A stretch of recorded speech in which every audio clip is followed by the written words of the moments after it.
Olá e bem-vindo ao PEPS.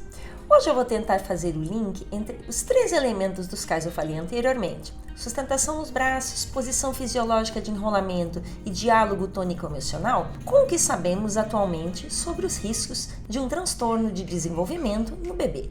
Na minha tese, há mais de 10 anos atrás, eu me interessei pelas interações precoces entre bebês e pais. Bebês que foram diagnosticados mais tarde como autistas. Mas foi só depois da minha tese que eu comecei a entender, expandindo o campo psicanalítico para o campo do desenvolvimento, em particular do desenvolvimento sensório-motor, como o corpo do bebê será suporte para que ele possa interagir com os outros. Este suporte, o corpo, não está totalmente pronto no momento do nascimento, e o bebê precisará de pais atenciosos e afetuosos e de um ambiente rico em experiências humanas para crescer. Claro, ao nascer, todos os órgãos e sistemas do bebê estão prontos para entrar em ação, mas vai demorar pelo menos 3 anos para o bebê dominar, controlar o próprio corpo. Quer dizer, coordenar sensações e movimentos com as emoções ligadas a essas experiências de encontro do corpo com pessoas e objetos. Estas coordenações, este entrelaçamento, é a base da construção do psiquismo, e essa construção psíquica continuará até a idade adulta, com base nessas experiências que o bebê teve desde o início da vida.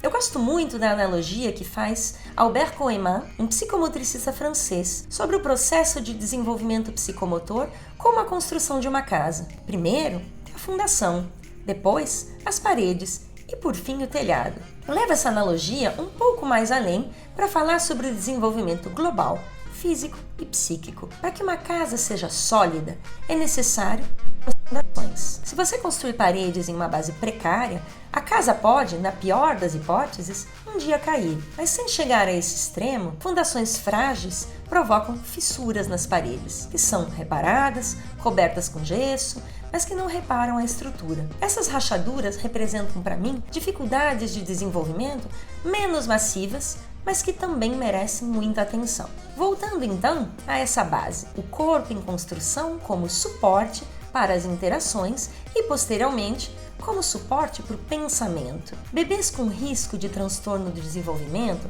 apresentam muito cedo na vida particularidades nos movimentos, sensações e emoções, mas que geralmente não são muito perceptíveis. As dificuldades nos ajustes posturais e no diálogo tônico-emocional que eu mencionei anteriormente são exemplos disso. Nós conhecemos hoje algumas razões pelas quais um bebê terá dificuldades em se ajustar corporalmente e em manter uma posição de enrolamento para se estabilizar e para receber o que vem de fora, para interagir. As razões vêm às vezes de problemas orgânicos, neurológicos, genéticos, mas por uma grande parte as causas permanecem desconhecidas. O que vemos são bebês desconfortáveis em seus corpos e que induzem um desconforto nos pais quando são carregados nos braços. Eu disse anteriormente, na verdade, Henri Vallon e Julien de Ajuria-Guerra, que o diálogo tônico-emocional é a primeira conversa entre o bebê e os pais. Não é curioso que quando falamos sobre crianças que mais tarde apresentarão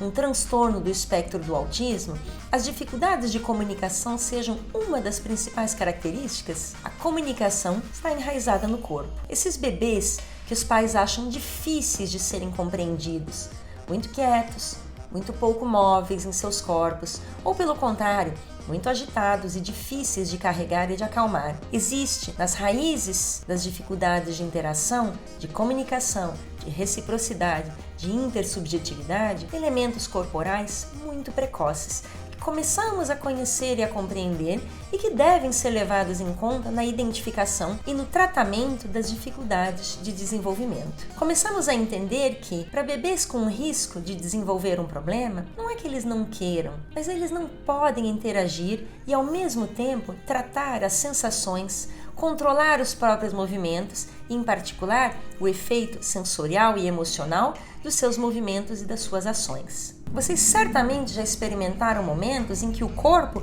tomou conta da situação e monopolizou toda a sua atenção e disponibilidade psíquica. Dor, desconforto, frio, calor, uma instalação ruim, situações onde a gente fala: nossa, foi difícil me concentrar.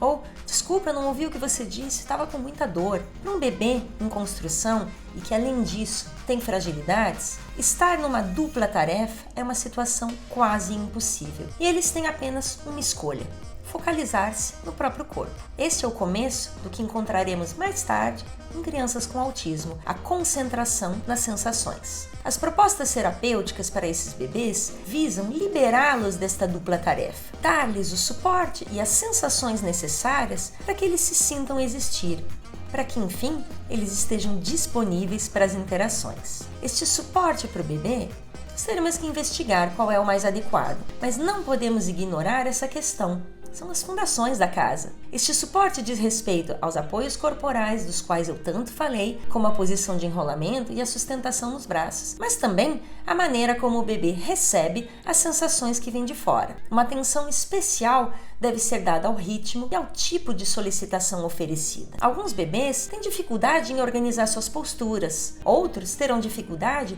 em lidar com certas sensações, ou, ao contrário, precisarão que as sensações sejam mais francas. Estes bebês nos obrigam a adaptar nossa forma de ser, a adaptar nosso ritmo, que será necessariamente mais lento. Nos obrigam a sermos cada vez mais atentos na maneira como ajudá-los a se regularem. Esta é a condição para que eles possam receber, compreender o que eles estão recebendo e, assim, responder. Aqui na França, a maioria dos dispositivos destinados a dificuldades de desenvolvimento em bebês são públicos. Eles oferecem um trabalho que combina o psiquiatra, o psicólogo, o terapeuta psicomotor. Às vezes é o fisioterapeuta ou a enfermeira de puericultura que participam. Essa articulação também é possível no consultório privado. No Brasil, o sistema público de saúde é organizado de uma forma diferente. Muitas coisas são feitas em consultórios ou clínicas privadas. Qualquer que seja o caso, o importante é ter presente esta ideia de um corpo estável e sólido como suporte para estar no mundo e para interagir. Os tratamentos deveriam então se basear nesse princípio. Por hoje é só.